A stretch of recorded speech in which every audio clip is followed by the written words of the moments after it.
Esse cara diz que ele foi cobaia de um projeto de super soldados, inclusive ele processou o estúdio do Identidade Bourne dizendo que é plágio da história. Então, o Jack Parsons, ao mesmo tempo que ele fundou a JPL, que é Jet Propulsion Laboratory, que existe até hoje, que faz os foguetes da NASA, sempre que você vê imagens da NASA tem JPL no cantinho, assim. É essa empresa. Ele fundou a JPL e fundou também a Parsons Company, né, em Pasadena, na Califórnia.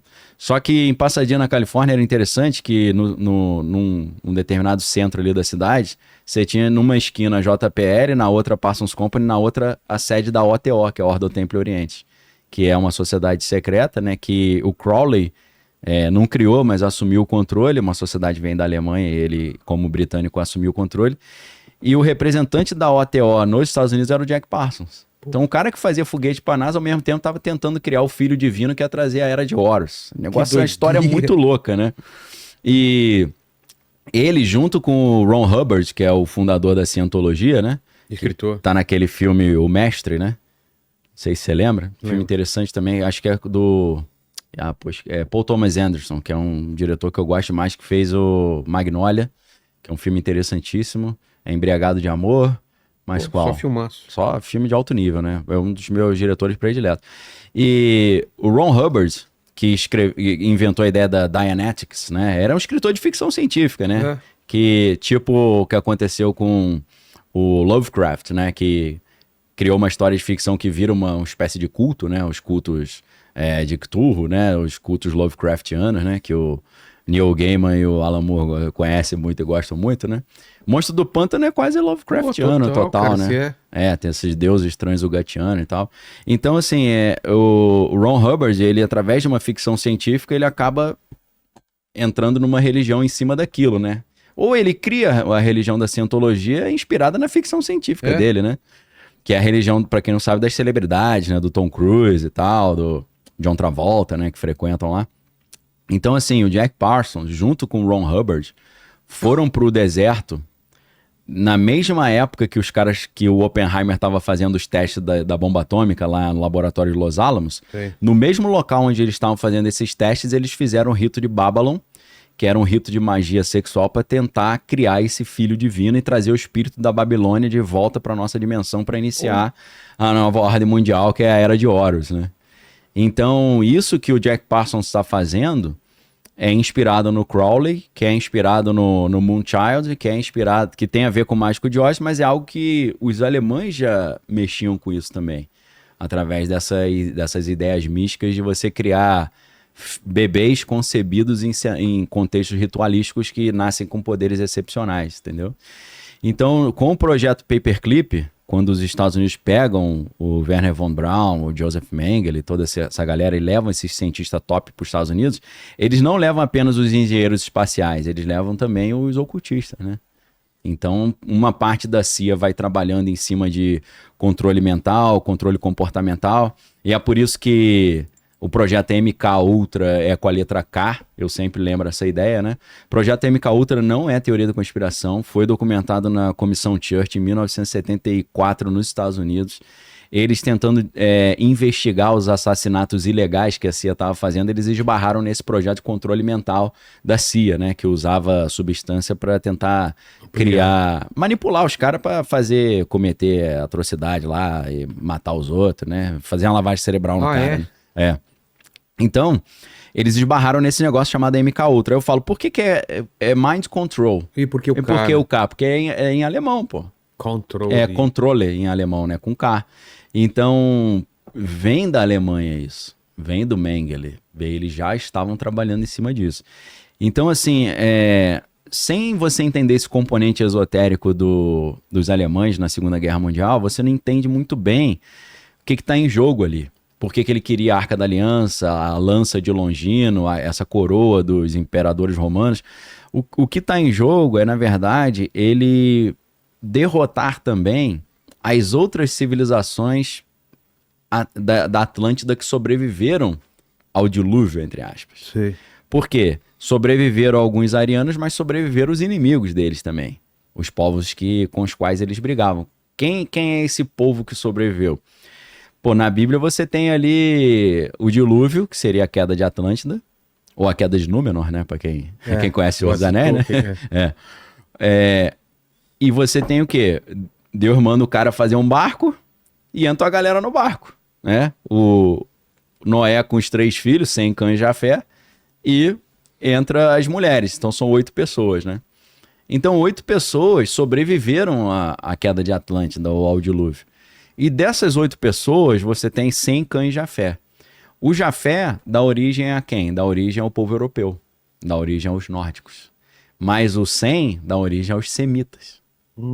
Então, ele, o Hitler, inspirado nessa ideia da teosofia, da Atlântida, ele entra numa neura que eles só conseguiriam realmente ter o poder pleno se eles eliminassem os outros povos da Atlântida que sobreviveram, que são os inimigos dele, que são quem? Os semitas, que é o povo de Israel. Então ele entrou nesse negócio que se ele eliminasse os caras, ele ia estar liberado para dominar total. A inspiração dele para fazer todas aquelas atrocidades que ele fez tem esse componente também, né? Mas é muito pouco falado. No livro As Relíquias Sagradas de Hitler, você vai ver isso claramente. É claro que existia uma lenda na Alemanha de que na Primeira Guerra Mundial eles perderam a guerra porque alguns grupos da sociedade alemã traíram a nação alemã. E eles dizem que um dos povos seria os israelitas, os judeus que tinham traído. Então tem essa ideia, né? Que alguns judeus ricos teriam passado para o outro lado e traíram eles. Então tem esse componente de que a gente precisa enfraquecer esse pessoal, que eles nos quebraram na Primeira Guerra. Mas tem esse componente místico também, que é muito forte, muito poderoso, sem o qual você não entende plenamente o que ele estava fazendo ali, né? E isso, nos Estados Unidos, tem relação com o projeto MKUltra, vai ter relação com esses projetos do Exército Americano de soldados paranormais, e vai ter relação com essa fabricação dos supostos super soldados, né? E aí aí já é um pouco mais difícil de você mostrar documentos disso, mas você tem testemunhos. Prova testemunhar é aceita na justiça, né? Então vamos levar em consideração. Não vou dizer que é verdade, mas não é de todo absurdo. Pode ser que o cara tem problema psiquiátrico e ele tem transtorno psicótico e inventou isso, né? Tá delirando. Mas a gente tem, por exemplo, a história de um cara que eu não sei o nome real dele, o codinome dele é Robert Duncan Ophina. Esse cara diz que ele foi cobaia de um projeto de super soldados, inclusive ele processou o estúdio do Identidade Borne dizendo que é plágio da história pessoal dele. Só que ele perdeu, né? Acho que ele não conseguiu provar que era plágio dele. Apesar de que ele tinha escrito um livro antes chamado Innocence Turned Deadly, né? Inocência transformada em algo mortífero. Com o nome, né, o pseudônimo dele, Robert Duncan Ophina, que conta uma história parecida com a Identidade Borne, né? Então acho que ele tentou falar, não tô dizendo que a história é real, mas eu publiquei um livro sobre isso e vocês fizeram parecido, né? Tem uma senhora aí que diz que Matrix foi copiado dela também. Também? Não sei se você já viu esse vídeo. Uma senhorinha meio idosa. E ela mostra o livrinho que ela escreveu e falou, não, eles copiaram meu livro. Então esse cara diz isso. E qual que é a história dele? A história desse cara é a seguinte, ele sempre teve uns pesadelos estranhos, negócio de guerra, ele dando tiro, bomba e tal, mas ele nunca participou da guerra do Vietnã, nem nada. Sonhos reais. Assim. Pesadelos reais, assim. Então ele tinha esse tormento, ele era um cara meio problemático por causa disso, né? Que ele tinha uns transtornozinhos. Só que aí o que acontece? Ele chega a um ponto que quando ele tinha mais ou menos uns 30 anos, eu acho que isso meados dos anos 80, ele começou a ter, os americanos chamam de daydreaming também, começava a ter essas paradas acordado, não só sonhando. Aí ele falou, tô ficando louco, né, pô? Aí fez tratamento psiquiátrico e tal, ninguém conseguia descobrir o que era. E aí ele disse que de repente ele tava dirigindo, ele era do Kentucky, se eu não tô enganado, interior dos Estados Unidos, um cara assim do interiorano mesmo, mas um cara que praticava artes marciais, fortão, né, musculoso e tal. E ele falou que uma carreta jogou ele para fora da estrada, o carro capotou. E aí, o que aconteceu? Levaram ele pro hospital, ele quebrou algumas vértebras. Ele mostra ressonância com as vértebras tudo quebrado até hoje, mas ele, tipo o Doutor Estranho, ele anda, fala, faz tudo mesmo, com tudo quebrado, né? No caso do Doutor Estranho é a mão, né? A mão, ele viu um cara jogando basquete, né, no filme, né? Não lembro se na história em quadrinho é assim, né? E aí ele descobre que o cara tinha a coluna toda quebrada e tava jogando basquete. Ele falou, como é que é isso? Ele falou, não, porque tem um negócio lá no Tibete e tal, né? Aí deu a dica pra ele, né? Do ancião, né? Que depois virou a anciã por pressão da China, né? Você sabe dessa história? Não. A China não queria que tivesse um cara do Tibete sendo representado num filme hollywoodiano, porque eles têm uma inimizade com o Tibete. Então tiraram um ancião tibetano e botaram uma mulher nórdica, né? Sei lá, anglo-saxã, né? Que é a Tilda Swinton, né? A atriz. Porque a China patrocina muito, né? Os estúdios de Hollywood. Então, esse cara disse que quando jogaram ele pra fora da estrada, ele foi pro hospital e botaram ele numa máquina de ressonância. Ele disse que na hora que ele entrou na máquina de ressonância, embaralhou tudo. Ele começou a ver aquelas cenas, ele falou, cara, tô louco, vou morrer e tal. E aí, ele falou, cara, tô totalmente louco. Começava a vir as imagens de tiro, não sei o quê. E aí uma vez, ele tava na rua, aí um cara cumprimentou ele. Falei, e aí? Aí ele, pô, não te conheço não. O cara, pô, a gente lutou no Vietnã junto. Ele, o que no Vietnã, pô? Como assim? Nunca lutei no Vietnã, não. Esse coroa faleceu. O coroa chamava Dave Corso, era o nome do cara. É o nome real mesmo. O outro é um nome fake, né? Que é Robert Duncan O'Finn. E aí ele falou, não, cara, a gente participou lá, você era moleque. Porque o cara era bem mais velho que ele, né? Aí ele falou, pô, eu participei da Guerra Vietnã com 15 anos. Ele falou, você era de um pelotão especial de paranormais e tal. Aí ele, que isso, rapaz, tá maluco? E o cara falou, não, peraí, deixa eu te contar essa história. E aí o cara conta a história pra ele. E ele fala, cara, então a minha memória da minha adolescência é toda fake, pô. E aí ele começa a conversar com os amigos. Poxa, quando eu tinha entre 14 e 18 anos, eu tava onde? Os caras falaram, sei lá, cara, você sumiu, seu pai falou que você tinha viajado, que você foi estudar fora. Aí ele falou, mano, eu me lembro da gente aqui na cidade natal. Aí ele descobriu que as memórias dele eram meio falsas. E aí... Cara... Aí ele falou, cara, se eu fui do exército, deve ter algum registro. Aí ele só achou um registro dele tendo um atendimento médico no exército. Um boletim médico dele. Então ele achou tipo uma prova de que ele fez alguma coisa no exército, mas ele não se lembra. E aí... Total Recall lá. Tipo, Vingador do Futuro, né? Nesse nível. E aí, hoje a gente sabe que implante de memória falsa é um negócio meio fácil, né? De fazer. É mesmo? Através de manipulação mental. Sessões de... Porque a gente sabe que quando a memória é bem plástica, né? Bem fluida. Quando você lembra, ela é como se tornasse editável novamente. Hoje isso é muito usado para transtorno pós-traumático para militar, né? Para o cara tentar refazer essas memórias e substituir por memórias positivas, né? Então, o que ele descobre? Ele descobre, assim, a conclusão, né? Que quando ele tinha 6 anos, ele descobriu que o pai era da CIA, ele não sabia. O pai era um agente secreto da CIA. E o pai ofereceu ele para um projeto abaixo do guarda-chuva MK Ultra chamado Project Talent, Projeto Talento, que era um projeto de super soldados. Qual que era a ideia? O pai levou ele para um centro comunitário lá da cidade, e aí ele chegou lá, tinham várias crianças sentadas no chão tentando montar quebra-cabeças. E aí deram um quebra-cabeça bem complexo para ele, que uma criança de 6 anos teria muita dificuldade de montar, e ele montou. Só que aí ele falou que quando ele montou, uma mulher falou com um sotaque meio alemão, falou, encontramos um, we found one, só que com um sotaque estranho. E ele descobriu que essa mulher era alemã mesmo, o nome dela era Helga, e ela veio com o projeto MK Ultra, Paperclip, quando eles trouxeram esses cientistas alemães, e ela estava trabalhando na CIA fazendo esse projeto. Como é que era o projeto? Primeiro, quando ela falou encontramos um, não é encontramos um gênio, é encontramos um receptor. Porque ela estava controlando a mente dele à distância, por telepatia. O quê? Entendeu? Aí o que ele contou é isso, né? Sei. Então ela montou o quebra-cabeça através dele. Cara... Ela pilotou ele. Sei. Então ela ia de criança em criança tentando pilotar. E não conseguia. Ela conseguiu. Por quê? Ele diz que o paranormal, que não é o guerreiro, é o sender, é o que envia. E o soldado paranormal é o receiver, é o que recebe. Então ele foi treinado para ser o soldado paranormal que recebe as coordenadas do paranormal, que é só o psíquico. Então, e outros foram treinados para ser só os paranormais, sem ser soldados e saber dar tiro e jogar bomba. Então ela estava procurando esse receptor, ela encontra ele, aí o que eles fazem? Esse cara, ele não... Aí a teoria do Manchurian Candidate, né? Que é um filme antigão com o Frank Sinatra fazendo o papel principal.